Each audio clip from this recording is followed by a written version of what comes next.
We always end our educational events with an inspiration.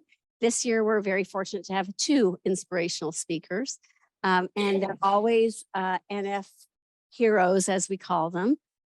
This year, we have 2 Jennies. We have Jenni Sorenson and Jenni Bischoff, and they're going to sit and tell us a little bit about their NF story. And you'll see when they finish talking why they're an inspiration to all of us. So thank you. Come on down.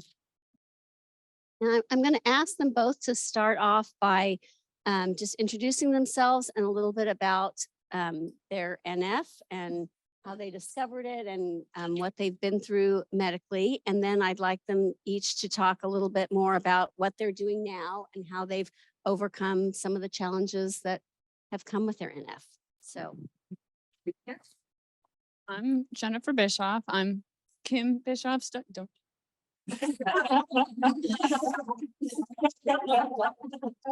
Kim Bischoff's daughter. I have NF type 1. I have optic glioma. I have no vision in my left eye. But actually for me, I don't like talking about my NF. I don't tell any of my friends, because anytime I have told people or coworkers in the past, it's always backfired on me. So most of my friends don't know. And that's how I went through high school. I mean, because like grade school was a disaster. And so it was like high school. And so I don't tell people. And that's just kind of how I've lived my life, is not telling people. But like, as I've gotten older, I've been able to be a part of some of the NIH studies, which has been really beneficial because of how well equipped NIH is and how they just have so much more like medical technology than even some of the local hospitals. And I live in Chicago, so Chicago's well equipped. So I enjoy the NIH studies, and now being a part of some of the NF network, and I've seen just how much NF network has grown, and it's such a great organization to be a part of, because I've seen it grow from just like when I was a little kid, we were selling plants out of our driveway. That's all we had. And like now it's like, look how much, like, look how big it is. Like we're here today and we have multiple chapters. And I think that's the plus side, is knowing that like you have communities like all over the country, and you're able to go from this part of the country and find somebody, and you can go to New York, and you can go to Texas, and you can go on other places in the East Coast. And like, you're able to know that you have a connection, and you can go all over, and you're just like, you know what, like, I know I can find a place where I can at least find a doctor or find another person I can get in touch with that has NF, and I won't feel stranded. So that's a plus, because that was not really, I mean, I know I'm older than probably your children. So there's that. But at least there's a way to know that you can get in touch and not feel alone, because that really wasn't the case for me, but also I'm not the same age I was.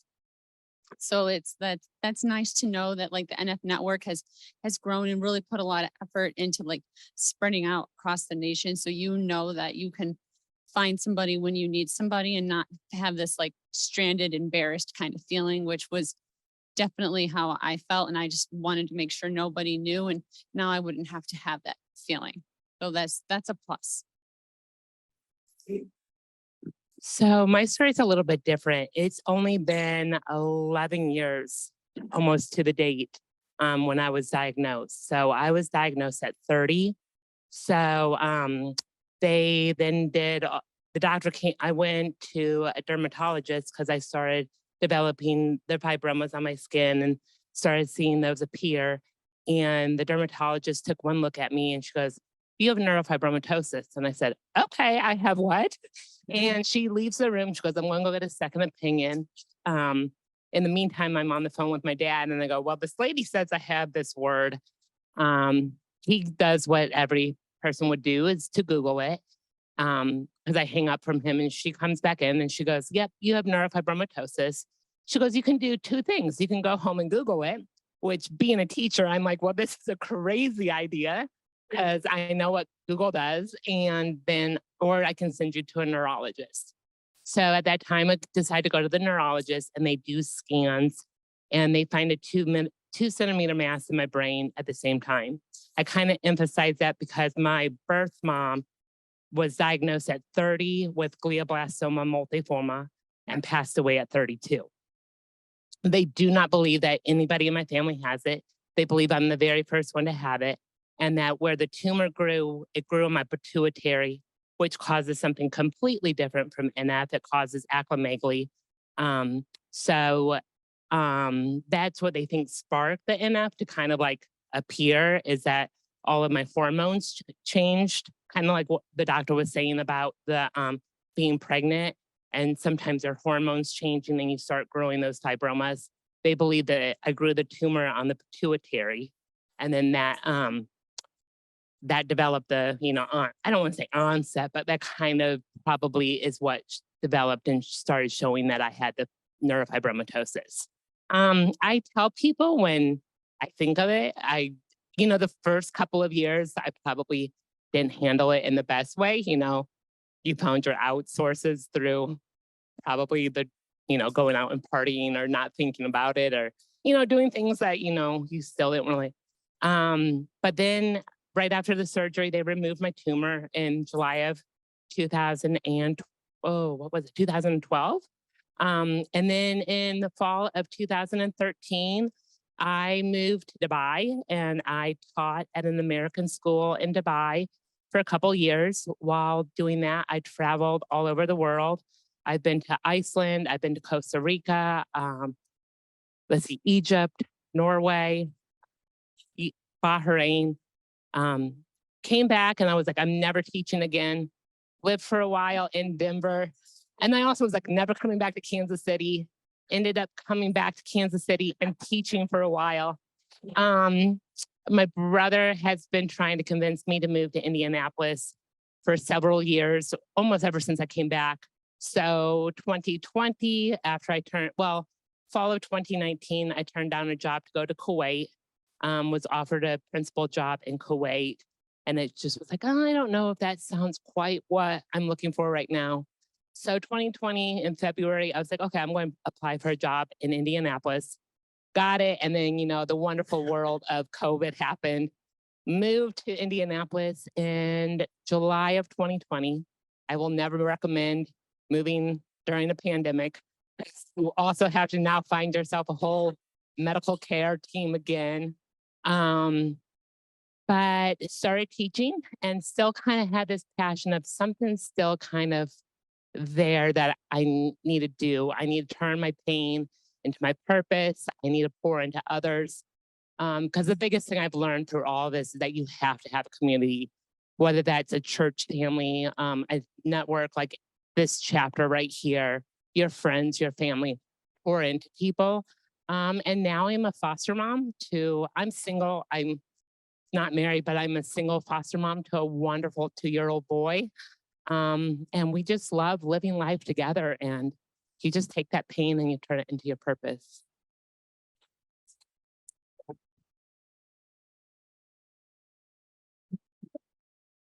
Our time isn't up, right? Okay. So thank you both very much. You can see why they were selected to be our inspiration. Can you tell us, Jenny, let's start with you, what your biggest challenge has been having NF? Is that a tough question? Like I said, like that I really don't tell people I don't want people to know. That's really been my challenge. And I don't think it's gotten any significantly better. Like it's gotten a little bit better as I've gotten older and I've learned not to be embarrassed because it's not as traumatic. But for me, I guess it's it's the fact that I don't want people to know, and I've never really gotten over that. Well, all I can say is you're here today sharing it with us, so that's a big step forward. So thank you. Takes a lot of courage to do that. I think for me, it's the uncertainty. Like all this new research and like going to the doctor's appointments, and now this doctor wants you to see this doctor, and women with NF have a lot more chances of developing breast cancer than women of non-NF. And so now they want you to do a mammogram, and on top of a mammogram, they want you to do the MRI, and they want you to do this. And then like, you know that for the most part, you're going to come back with a clean screen or, like nothing's new but then there's always those chances of like, I have to get into this machine again. Oh my, like, so for me, it's kind of like the unknown, that chapter that's not quite wrote for you. Or when they find something that the last time they did my a brain MRI, they found one of the glioblast or the optical tumors. And they are like, when they first say it, they either say it in a email, you go onto your health portal and you see it, or they call you and you're like, and then the doctor follows up later, like 5 days later, oh, it's probably something you already had and you just didn't know. And so you're kind of living in that world of unknown for a couple of weeks. And you're like, so trying to find a way to like, I'm a very anxious person. And so the unknown for me is very scary, but trying to find a way to just be okay with it. And like I tell people when people are like, oh, I hope nothing's wrong. I'm like, even if it's something is wrong, I've lived my best life.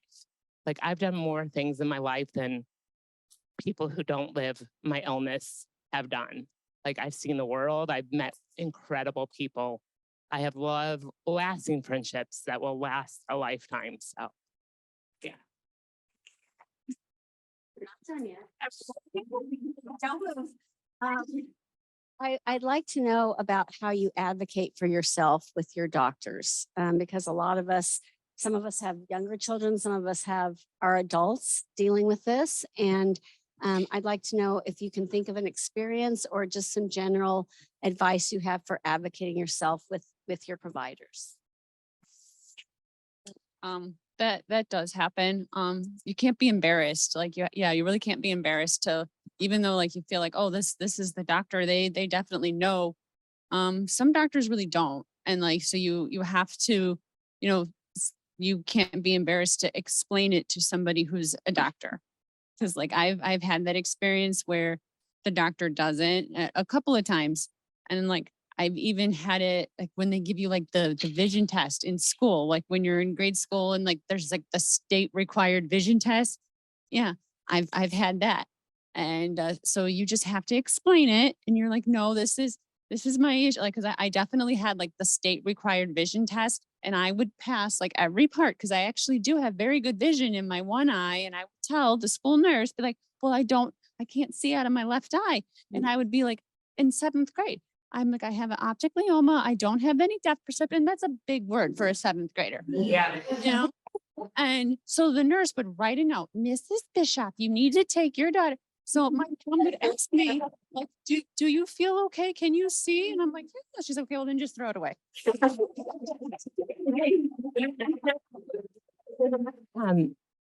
It's okay to say no. I've learned to really say no to things.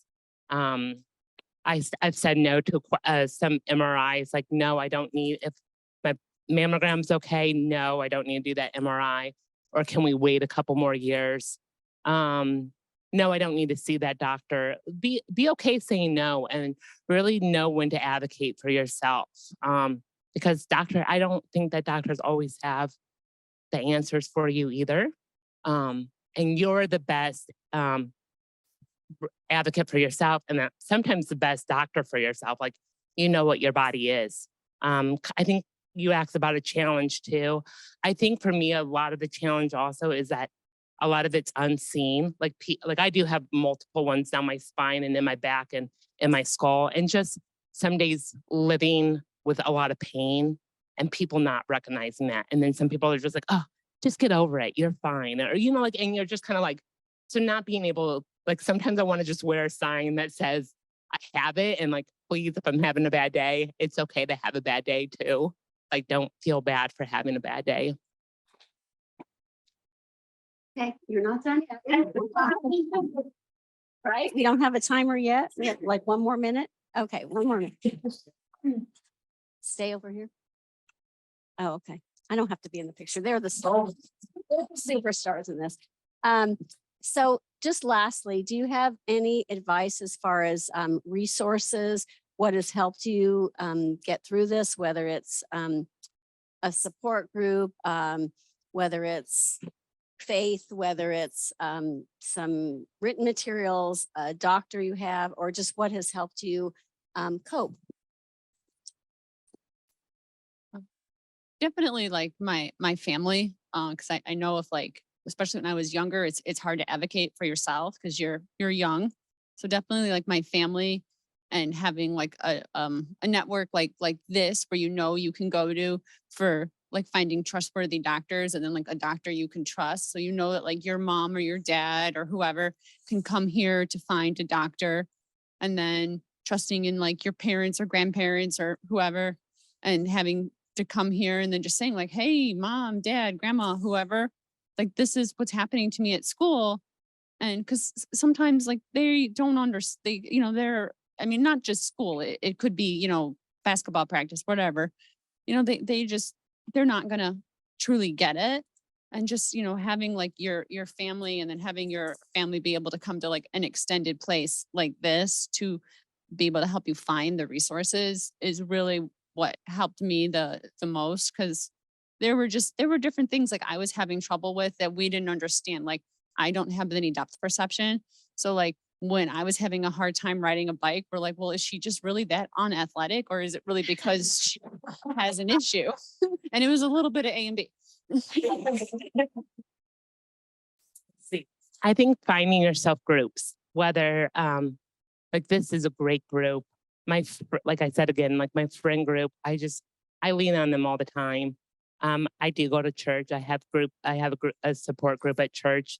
We have and I think a group for anything, because being a foster parent, you face your own challenges that you don't have as a normal parent. So I have a group for a foster family support circle I'm in. So finding yourself people that you can just surround yourself with, because life's not meant to be done alone, and find people who you can just not only pour into, but they can pour into you on those really bad days, or even on those good days when you can share your successes with them. I will release you both now, but I do want to give them a big hand.